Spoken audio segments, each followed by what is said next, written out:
चार्थेष्वभिघ्नस्वराट् तेने ब्रह्महृदाय आदिकवये मुह्यन्ति सूरया तेजो वारिमृदां यथा विनिमयो यत्र त्रिसर्गो मृषा धाम्ना स्वेन सदा निरस्तकुहकं सत्यं परं धीमहि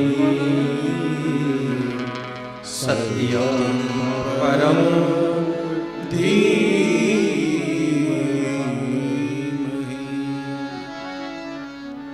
पहला श्लोक में सत्यम परम धीमहि त्याथी शुरुआत करी।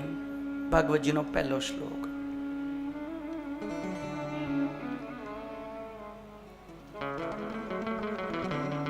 જ્યારે એક સંહિતા મને પસંદ કરવાની વાત આવી કે 18 ગ્રંથો છે, આપણા પુરાણો કેટલા છે? 18. એમાંથી ભાગવત કરવાની ઈચ્છા આ પહેલા શ્લોકથી થઈ.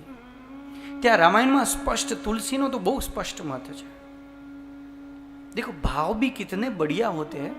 सूरदास અને તુલસીદાસ છે એ બંનેની એક જ જગ્યા પર સભા. બે વ્યાસાસન લાગ્યા. એક આસન પર તુલસીદાસજી બેઠા છે, એક આસન પર સુરદાસજી બેઠા છે.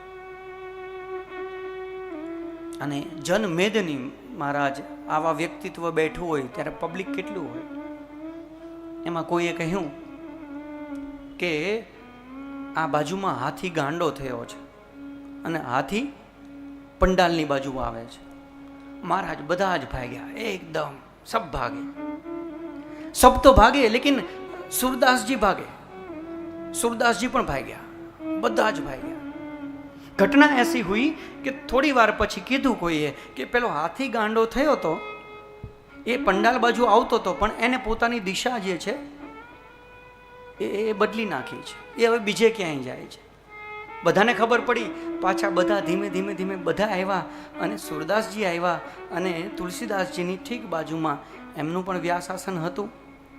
એ બેઠા એટલે હસતા હસતા તુલસીદાસજીએ કહ્યું કે બાબા, આ બધા તો ભાગી ગયા, એ તો સામાન્ય જીવ, પણ તમે કેમ ભાગી ગયા? તમને ભરોસો નહોતો?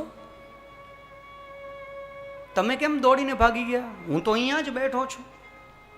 ત્યારે સુરદાસજીએ કીધું, વાત સાંભળો, मेरे खातिर नहीं भागा, मेरा हाथ में लड्डू गोपाल है ना, ये नाना भगवान कृष्णના સ્વરૂપનું પૂજા કરે છે.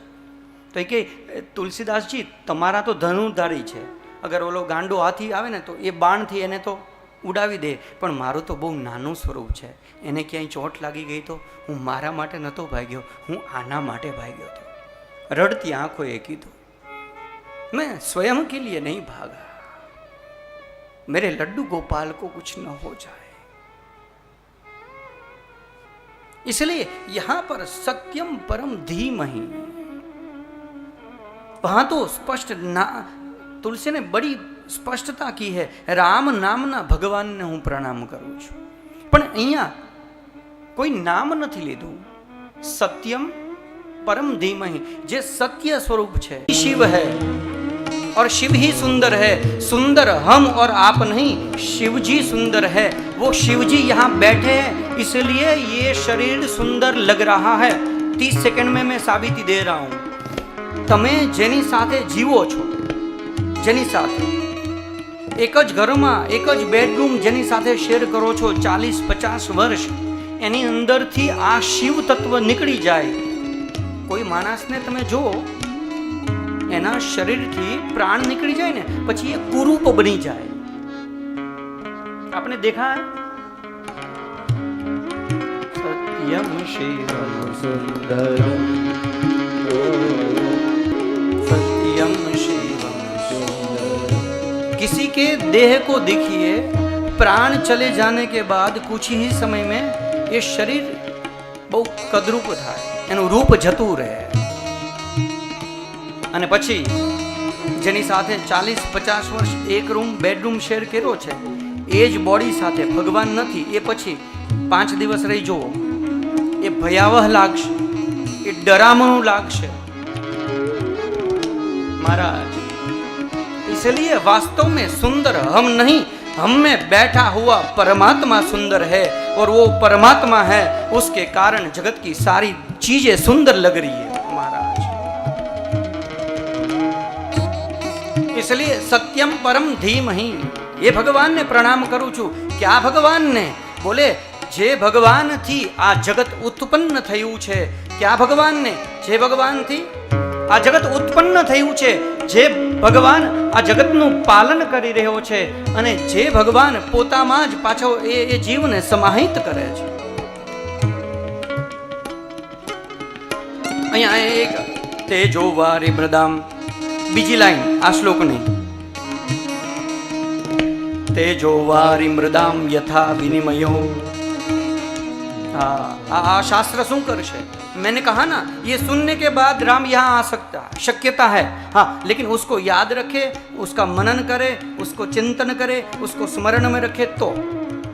नहीं तो काले ज मैं बात करी थी, स्मशान में जाइए तो वैराग्य थोड़ी वार जागृत थाय, अने घरे आवीने पत्नी ने कहीए ठंडू गरम पानी करो, એ ગરમ પાણી કરે ને આપણે સ્નાન કરીએ એટલે જે વૈરાગ્ય આવ્યો એ પાછું ગટરમાં વહી જાય।